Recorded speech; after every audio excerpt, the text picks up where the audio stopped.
এই অধ্যায়ে আমরা দেখব কিভাবে ফর্মুলা ব্যবহার করে বা টুলস ব্যবহার করে খুব সহজে কোনো লেখাকে কপি করা যায়। আপনার এক্সেল প্রোগ্রামটা ওপেন করুন। এখানে দেখতে পাচ্ছেন একটি ওয়ার্ড লেখা আছে মোবাইল। আমরা যদি এই লেখাকে উপরে কপি করতে, তাহলে আমরা কিন্তু এটা করতে পারতাম যে রাইট বাটন ক্লিক করে কপি করে তা পেস্ট করা। আমরা যদি সেটা না করি এবং অন্যভাবে অর্থাৎ রাইট বাটন ক্লিক করে কপি বা কাট করে কপি পেস্ট না করতে চাইলে আমরা অন্য উপায়েও কপি করতে পারি।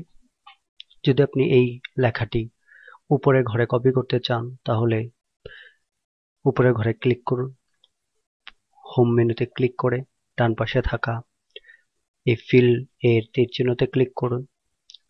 যেহেতু আপনি উপরে কপি করবেন তাই এই লিস্টে 4টে অপশন রয়েছে, down, right, up and left. যেহেতু আপে কপি করব উপরে, তাই ফিল আপে ক্লিক করুন। ফলে নিচের লেখাটা উপরে চলে আসবে, অর্থাৎ ফিল হবে।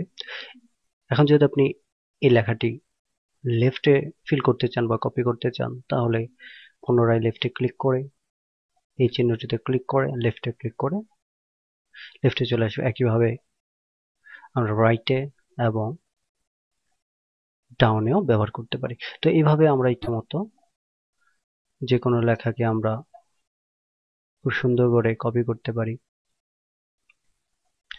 দেখতে পাচ্ছেন যদি আমরা একাধিক লেখা থাকে এরকম অনেক, তাহলে আমরা সেই একাধিক সেলকে সিলেক্ট করে নিচে লেখা থাকতে হবে এক্সেল, নিচে লেখা থাকতে হবে, তারপর ক্লিক করে আপে দিলে আপে কপি হয়ে যাবে। কিন্তু যদি এমনটা হয় যে আপনার সেলটা আছে এটাতে আর আপনি এক্সেল ফাঁকা রেখে উপরে সেলে কপি করবেন বা ফিল করবেন, সেক্ষেত্রে কিন্তু ফিল হবে না। এভাবে সিলেক্ট করলে কিন্তু সেটি ফিল হবে না। যদি আমরা লেখা সিলেক্ট করে দিই তাহলে কিন্তু হবে। এখন সাপোজ আপনি এই মোবাইল লেখাটি আপনি নিচের এতটি ঘরে অর্থাৎ এতটি সেলে কপি করবেন, সেক্ষেত্রে ওই ওয়ার্ডটি থেকে মোবাইল ওয়ার্ডটি থেকে অন্য সেলগুলো যত পর্যন্ত কপি করবেন সিলেক্ট করুন, তারপর হোমে ক্লিক করেই ফিল অপশনে ক্লিক করে, যেহেতু আপনি নিচে ফিল করবেন সেক্ষেত্রে ডাউনে ক্লিক করুন, ফলে দেখতে পাচ্ছেন সিলেক্ট হয়েছে। এভাবে আপনি যে লেখাটাকে ফিল করবেন ডানে সেই লেখা সহ অন্যান্য সেলগুলো সিলেক্ট করুন, তারপরে এই চিহ্নতে ক্লিক করে এটি ক্লিক করুন, ফলে দেখতে পাচ্ছেন সে ঘরগুলো কিন্তু ফিল হয়ে যাচ্ছে ওই লেখা দিয়ে। একইভাবে আমরা লেফটেও করতে পারি,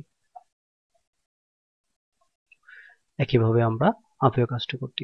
তো এইভাবে আমরা কাজটি ব্যবহার করে আমাদের ডকুমেন্টের লেখা খুব সহজে কপি করতে পারি। আশা করি বুঝতে পেরেছেন। ধন্যবাদ।